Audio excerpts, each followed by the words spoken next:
Bom, pessoal, sejam todos muito bem-vindos aqui no nosso LAC Concursos. Na nossa aula de hoje, nós vamos falar aí para você do domínio das araucárias. Esse domínio das araucárias, que vai pegar aí toda a parte, do sul do país, portanto, os estados do Paraná, Santa Catarina e Rio Grande do Sul, e nós temos que agora entender lá esse domínio a partir das suas características, de relevo, clima, solo, vegetação. Então vamos lá, vamos tentar entender primeiro as características sob o ponto de vista do relevo. Nós havíamos dito para você que a classificação do relevo brasileiro, ela depende do seu autor. Nós temos lá alguns autores no Brasil que classificaram o relevo, como Haroldo de Azevedo, como Aziz Absaber, e outros mais. E, portanto, na hora da prova, normalmente o avaliador ele foge dessa identificação do relevo, a não ser que ele diga expressamente qual é o autor da qual ele está trabalhando. Mas, via de regra, a gente vai poder perceber que ele tenta coordenar essa informação de relevo, já que a classificação não é pacífica, com outras características, por exemplo, como clima e vegetação, que permitem a gente identificar sobre o que nós estamos falando. Sendo assim, a gente precisa entender a área do domínio das araucárias, falando primeiro sobre o relevo. E o relevo dessa região é um relevo que, em algumas classificações, é dada lá como uma subdivisão do Planalto brasileiro, mais especificamente o Planalto Meridional.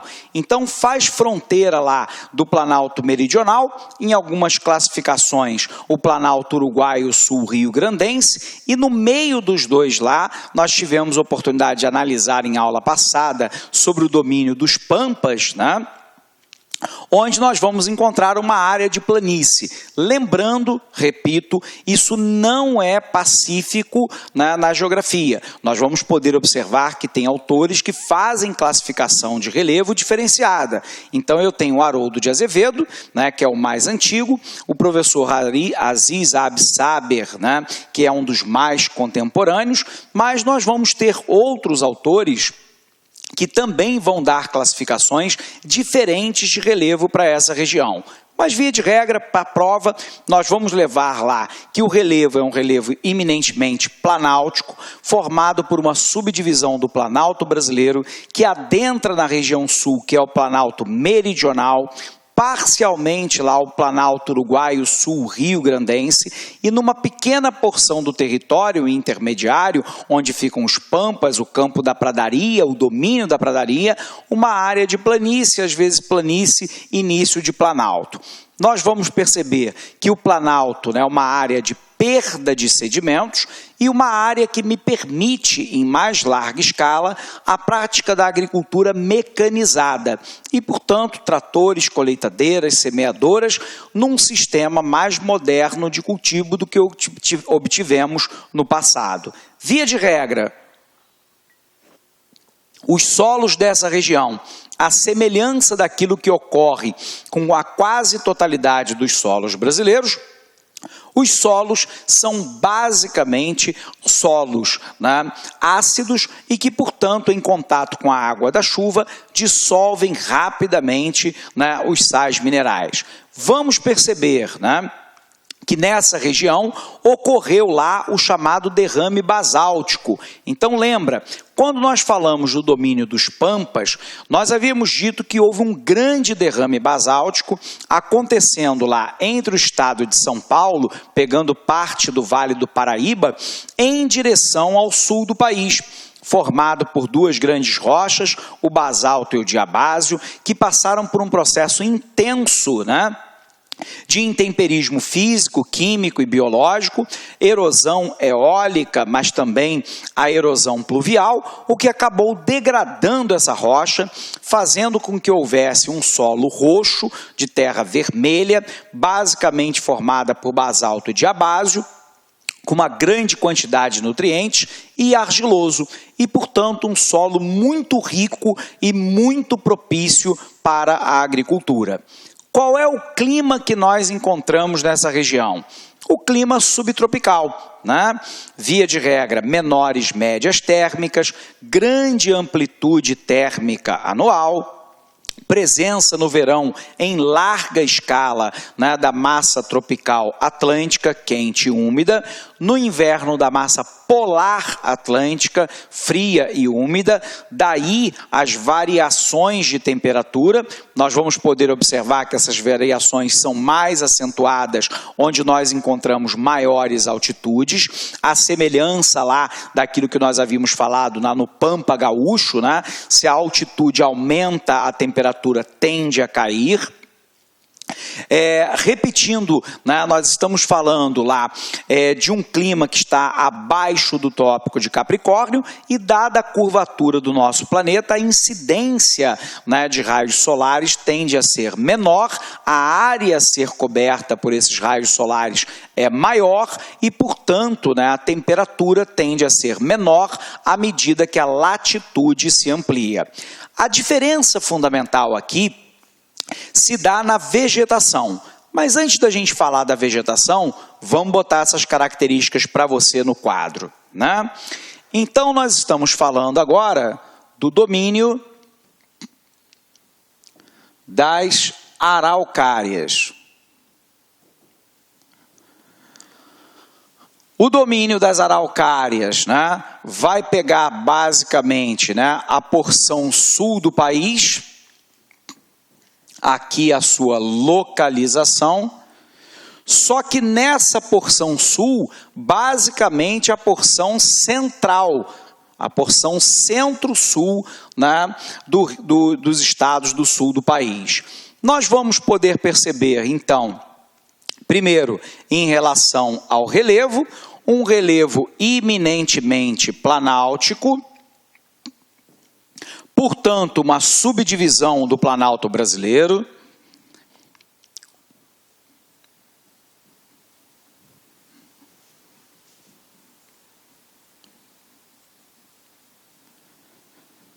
De maneira especial aqui, o Planalto meridional.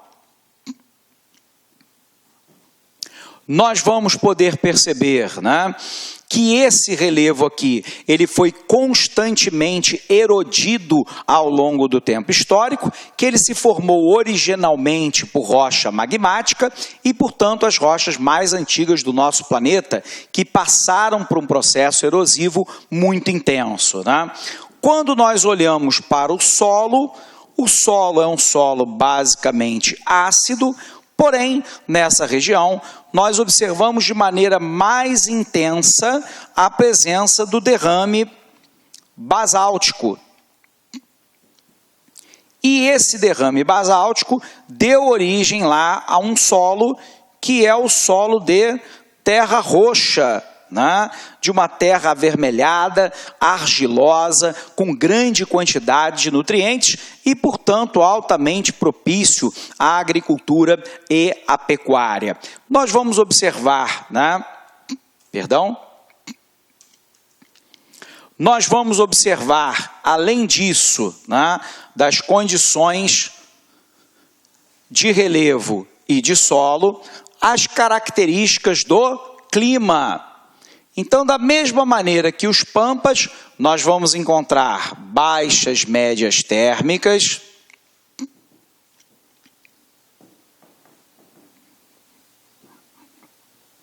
maior amplitude térmica anual, vamos poder observar índice pluviométrico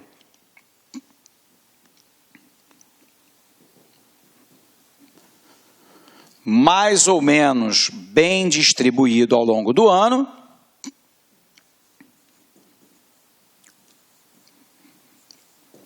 Nós vamos poder observar a presença de duas grandes massas de ar, né?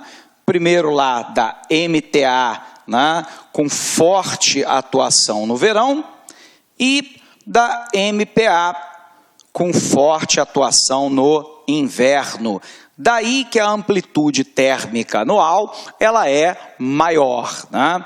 Então, baixas médias térmicas, maior amplitude térmica anual, índice pluviométrico mais ou menos bem distribuído ao longo do ano, sabidamente um verão mais úmido, um inverno mais seco, a presença de duas massas de ar, a massa tropical atlântica e a massa polar atlântica, a massa tropical quente e úmida mais atuante no verão, a massa polar atlântica, né, no inverno. Bom, eu preciso entender agora a vegetação. Então vamos lá, vamos apagar isso aqui para a gente compreender a vegetação dessa região. Nós vamos perceber, pessoal, que no que diz respeito à vegetação, nós tivemos um domínio, né, histórico, né, da presença de árvores altas, espaçadas, aciculifoliadas, né, e, portanto, características, né, da vegetação de araucárias, mas também de pinheiros. Aliás, o domínio, né, é chamado de mata de araucárias. Então, eu tenho a vegetação de árvores altas,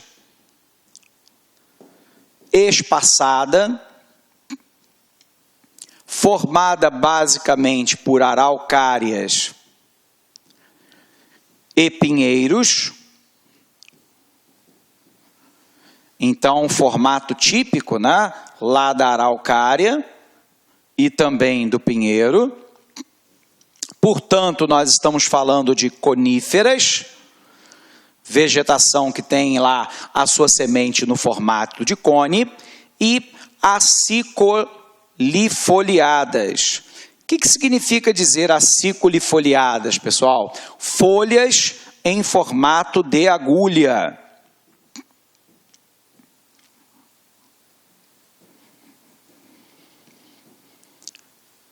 Um exemplo de folha em formato de agulha, né, é a própria araucária, o pinheiro. Em algumas regiões do Brasil você tem a presença do cipreste, que também é uma aciculifoliada. É uma folha, né, em formato de agulha que não provoca grande retenção de acúmulo de água no período, né, do inverno, que é quando ocorre a geada. As temperaturas abaixam muito e, se ela acumulasse muita água, isso poderia levar a vegetação a óbito, ao completo congelamento. Para evitar que isso ocorra, a folha acabou se adaptando para um formato de agulha e, num certo sentido, com um pequeno acúmulo de água e, portanto, permitindo que ela sobreviva, né, nos períodos de temperatura mais baixa. Então, nós temos lá uma vegetação basicamente formada por araucárias e pinheiros, né?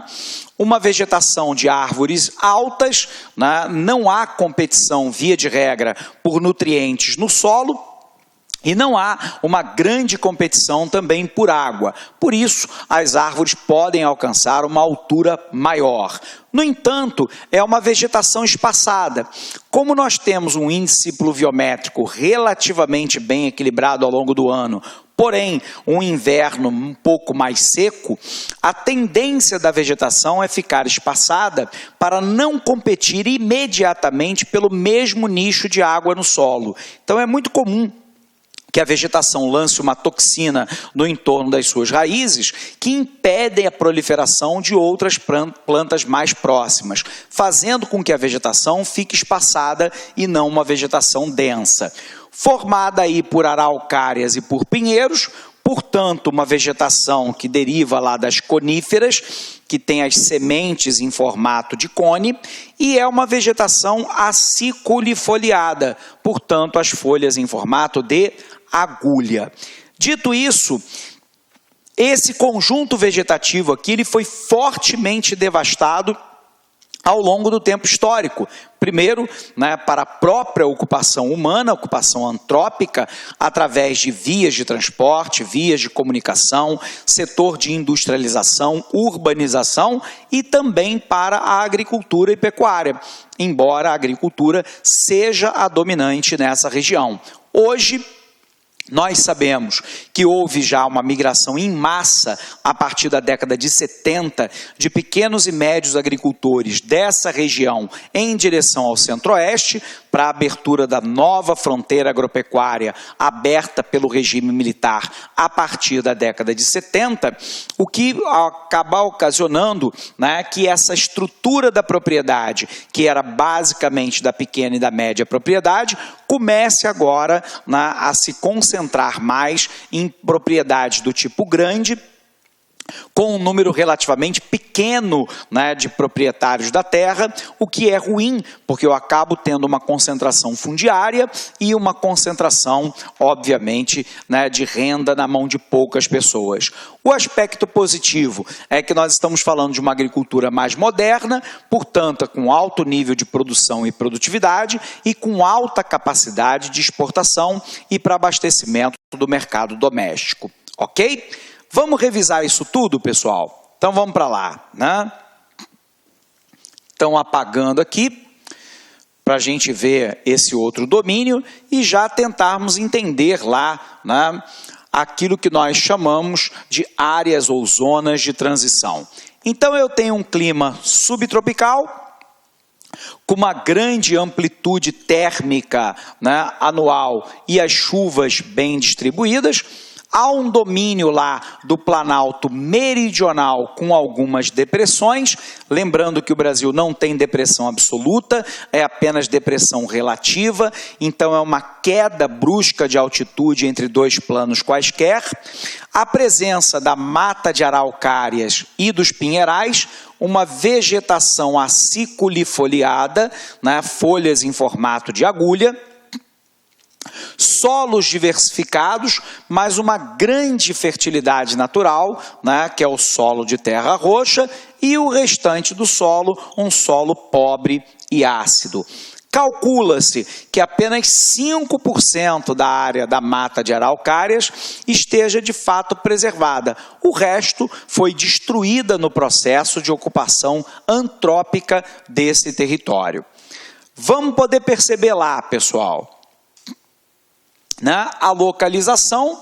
Nós estamos falando lá, né, desde o sul do estado de São Paulo, né, passando aí por toda a região do norte gaúcho, né, o domínio das araucárias pega lá 400 mil quilômetros quadrados, né, o relevo predominantemente planáltico, o clima é o subtropical úmido. Os solos, nós temos um solo fértil provocado pela decomposição de rocha basáltica, que nós chamamos lá de terra roxa.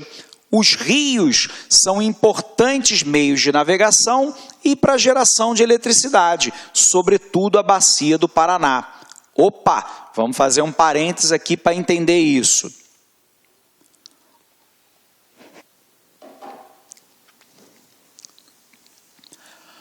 Nós já tivemos oportunidade de falar para você que o Brasil é um país eminentemente planáltico.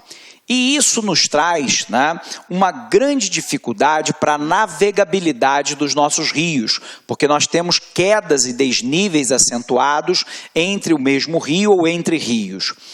No entanto, isso pode ser superado se a gente conseguir colocar, né, as elevatórias de embarcações, né? Essas elevatórias de embarcações, elas permitem a navegabilidade mais completa do rio.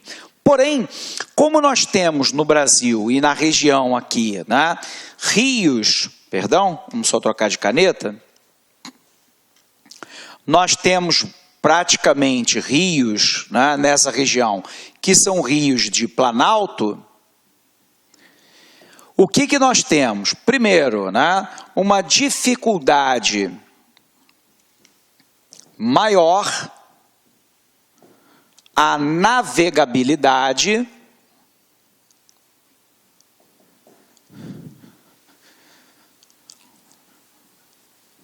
dada pelos desníveis encontrados. Isso aqui, pessoal, pode ser equacionado se eu construir as eclusas, que são aquelas elevatórias de embarcações.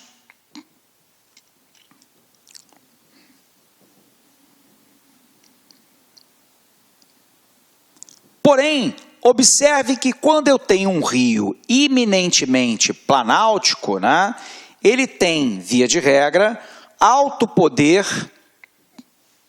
de geração de energia hidroelétrica. Então vamos entender isso aqui, né?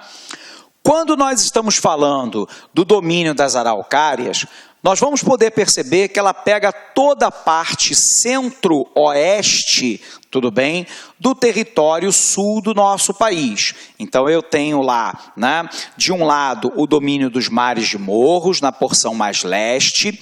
Eu tenho na área central do Rio Grande do Sul, fronteira imediata com o Planalto Uruguaio Sul-Rio-Grandense, o domínio dos Pampas. O domínio lá, né, da área de Campos Limpos, das pradarias, e nós temos, né, entre o domínio do Mares dos Morros, o domínio, né, dos Pampas, também chamados de pradarias, o domínio, né, das araucárias, onde eu tenho o relevo eminentemente planáltico. No que diz respeito, né, aos rios, o rio de Planalto, ele apresenta uma maior dificuldade à navegabilidade, porque eu tenho um desvio natural, um desnível natural provocado pela queda d'água.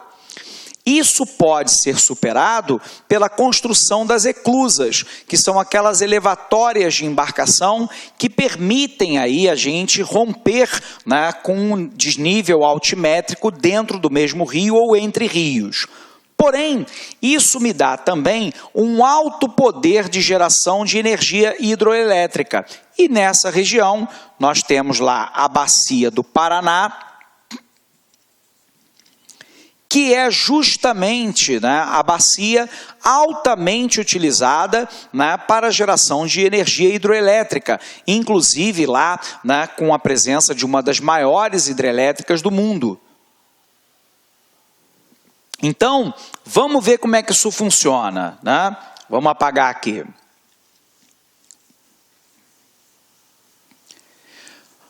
Nós sabemos que um método, né, para a produção de hidroeletricidade se dá através da queda d'água, né? Então, vamos imaginar aqui que eu tivesse, né, uma estrutura de uma represa. Perdão, corrigindo aqui. Eu tenho aqui a represa, né, para a geração de hidroeletricidade. Eu tenho aqui a área que nós chamamos de reservatório. E, portanto, nós temos a área de barragem do rio. Nós temos aqui a famosa queda d'água.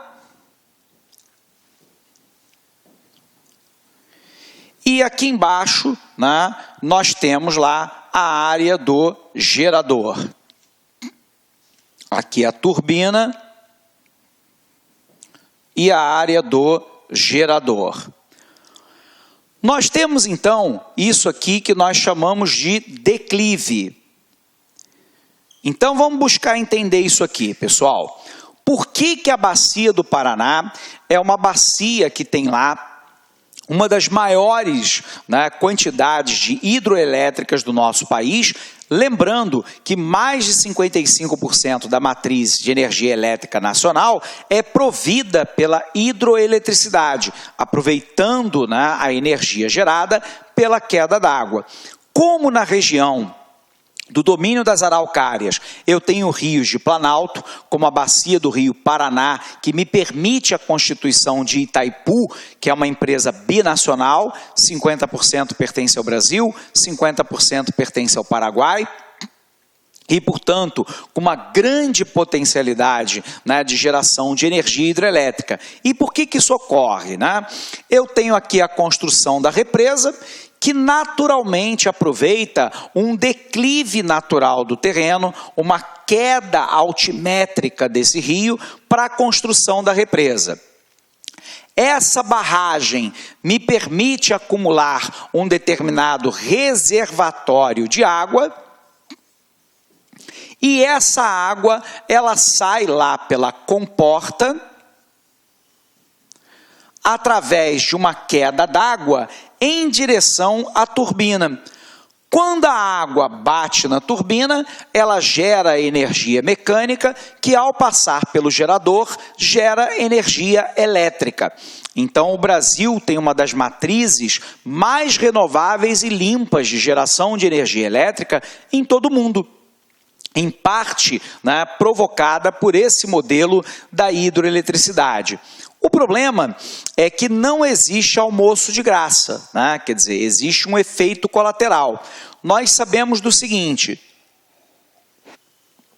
que quanto maior o declive, menor precisa ser o tamanho do reservatório. E quanto menor o tamanho do reservatório, menor são os impactos socioambientais provocados pela construção e presença da hidrelétrica. Então, quais são esses impactos socioambientais? Primeiro, a morte da flora e da fauna.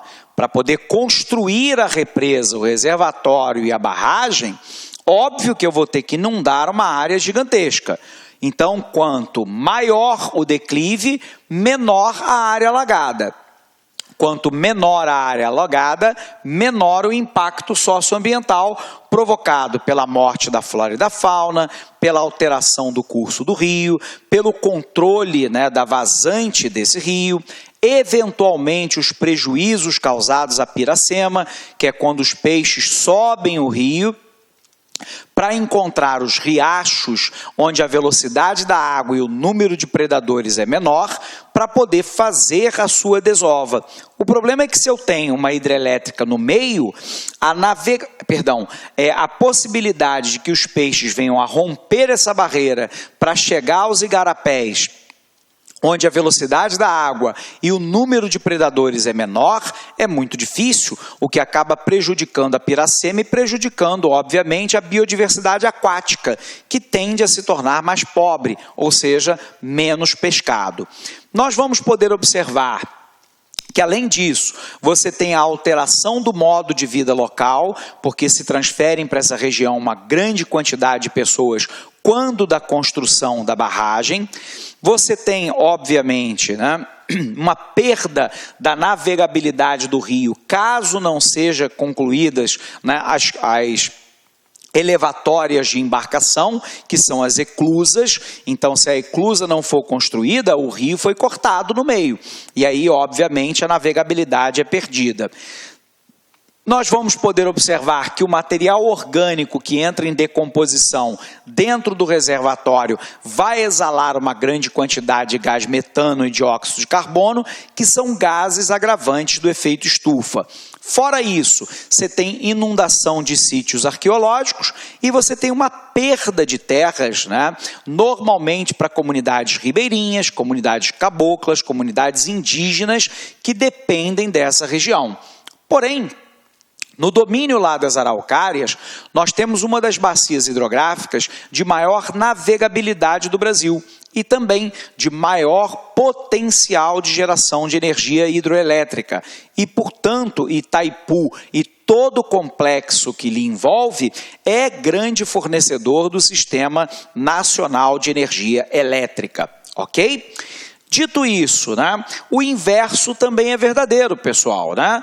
Se eu tiver um declive menor, eu terei que compensar isso aumentando o tamanho do reservatório. Só que aumentar o tamanho do reservatório significa aumentar os impactos socioambientais. Portanto, os impactos socioambientais ocorrem na razão inversa do declive. Quanto maior o declive, menor impacto socioambiental, porque eu preciso de uma área menor alagada. Quanto menor o declive, maior a área a ser alagada, maior o impacto socioambiental. Ok? Bacana? Vamos continuar então. Gostou da aula do professor? Quer continuar assistindo essa super aula? Aliás, quer fazer o nosso curso completaço para o processo seletivo do IBGE 2016? Então, meus amigos e minhas amigas, acesse aí o lacconcurso.com.br, nosso curso, atenção, completaço, processo seletivo do IBGE 2016, por apenas aí R$100, valor promocional, 90 dias de acesso. Tenho certeza que dá tempo de você assistir 2 vezes o curso completo. Se você assistir o curso completaço 2 vezes, papo sério com vocês, lá no dia da prova, no dia 4 de setembro, você estará muito competitivo. Tá certo, meus amigos? Já ia esquecendo, você quer baixar o material dessa videoaula? Então clica aqui embaixo e pode baixar esse material cortesia do LAC Concursos. Espero você, um forte abraço. Tchau, tchau. Clique lá.